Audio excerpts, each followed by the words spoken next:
नमस्कार, जी न्यूज देख रहे हैं आप। मैं हूं आपके साथ पयोधी शशि। बुलेटिन की शुरुआत देश में संक्रमित जमाती और रोहिंग्या मुसलमानों के गठजोड़ से हम करेंगे। आप ये जानकर हैरान हो जाएंगे कि कुछ रोहिंग्या जो जमात के कार्यक्रम में शामिल हुए थे वो वापस अपने कैंप में नहीं लौटे हैं। जी हां, अब केंद्र सरकार ने राज्यों को चिट्ठी लिखी, ये कहा कि इन रोहिंग्याओं की तलाश की जाए जिससे संक्रमितों की पहचान हो पाए, क्योंकि एक और गलती से भारत कोरोना से लड़ने में फिर से कई कदम पीछे चला जाएगा।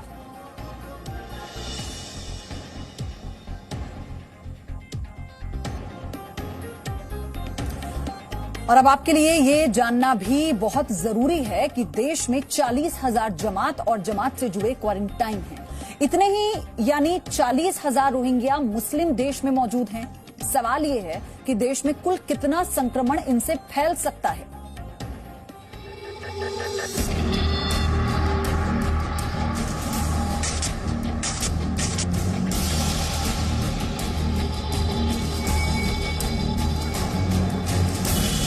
ये दिल्ली में कैबिनेट की बैठक की तस्वीर है। राज्यों के मुख्यमंत्रियों के साथ भी प्रधानमंत्री वीडियो कॉन्फ्रेंसिंग के जरिए लगातार बैठक कर रहे हैं। प्रधानमंत्री नरेंद्र मोदी से लेकर राज्यों के मुख्यमंत्री तक हर कोई कोरोना के खिलाफ लड़ाई में जी जान से लगा हुआ है। बावजूद इसके कोरोना संक्रमण के ग्राफ में जितनी गिरावट होनी चाहिए वैसा नहीं हुआ। आप जानते हैं ऐसा क्यों? आखिर क्यों कोरोना का ग्राफ नीचे नहीं जा रहा है? इसके पीछे ये दो बड़ी वजह हैं। पहला, जमात का संक्रमण और अब रोहिंग्याओं के संक्रमण का खतरा। देश में कोरोना अगर आज इतनी तेजी से फैल रहा है तो इसमें तबलीगी जमात का नाम तो आ ही रहा था। अब इसी जमात में रोहिंग्या कनेक्शन भी सामने आ रहा है।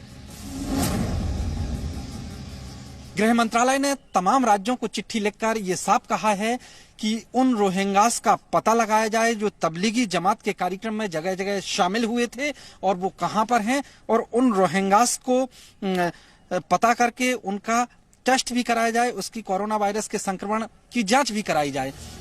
दिल्ली के निजामुद्दीन मरकज में कई रोहिंग्या शामिल हुए थे जो अब गायब हैं। गृह मंत्रालय ने चिट्ठी लिखकर राज्यों को आगाह किया है कि वो इसकी जांच करें और पहचान होने पर उनकी स्क्रीनिंग करें।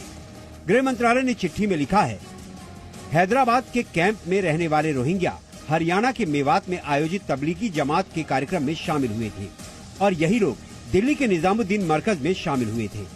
ठीक उसी तरह दिल्ली के श्रम विहार और शाहीन बाग में रहने वाले रोहिंग्या भी तबलीगी जमात के कार्यक्रम में गए थे, जो अपने कैंप में वापस नहीं आए हैं।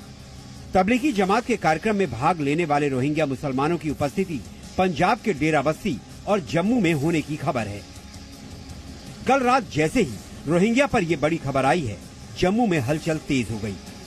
जम्मू के भटिंडी इलाके में जहां सबसे ज्यादा रोहिंग्या रहते हैं, वहां ड्रोन ने चक्कर लगाना शुरू कर दिया। पूरा इलाका पहले से ही सील किया जा चुका है। अब पहरा और कड़ा हो गया। तबलीगी जमात से ताल्लुक रखने वाले 10 रोहिंग्या इसी इलाके से कुछ दिन पहले पुलिस ने पकड़े थे और उसके बाद उनको जो है क्वारंटाइन सेंटर भेज दिया था। वहां से उनका इलाज जो है वहां पे चल रहा था। ये रोहिंग्या जो थे ये पिछले कई दिनों से जम्मू में इसी इलाके में कई जगहों पे जो है वो छुप के जो है रहते रहे थे।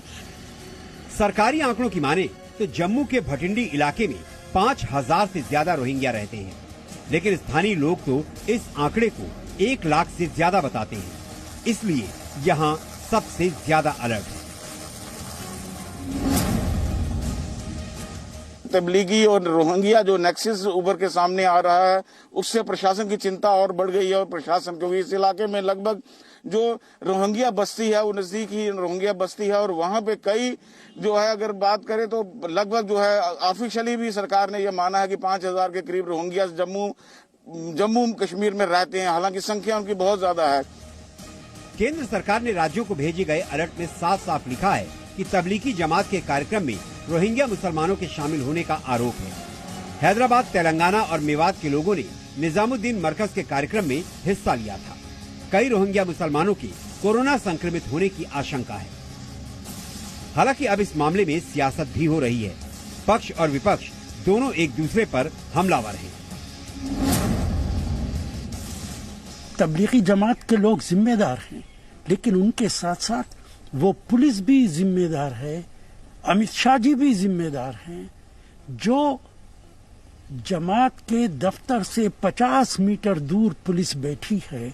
इतने आदमी कैसे इकट्ठा हो गए? रोहिंग्या हो या किसी जमात के लोग हों, किसी धर्म संप्रदाय के लोग हों, उनका बचाव अन्य सवालों को लेकर के आप कर सकते हो, लेकिन इस विश्वव्यापी जो संक्रमण है उसमें किसी के प्रति भी बढ़ती हुई नरमी बड़े खतरों को, बड़ी संभावनाओं को जन्म देगी। ऐसा भी लोगों को स्वीकार करना चाहिए। इन सब के बीच सवाल यही है कि देश में कोरोना फैलाने वाले कितने चेहरे हैं। जमात के रोहिंग्या कनेक्शन से क्या पकड़े जाएंगे गुनहगार? और सबसे बड़ा सवाल ये कि देश में ऐसे और कितने रोहिंग्या जमातियों के सहारे कोरोना को फैलाते आजाद घूम रहे हैं। जम्मू से राजू केरनी के साथ ब्रह्म प्रकाश दुबे, जी मीडिया, दिल्ली।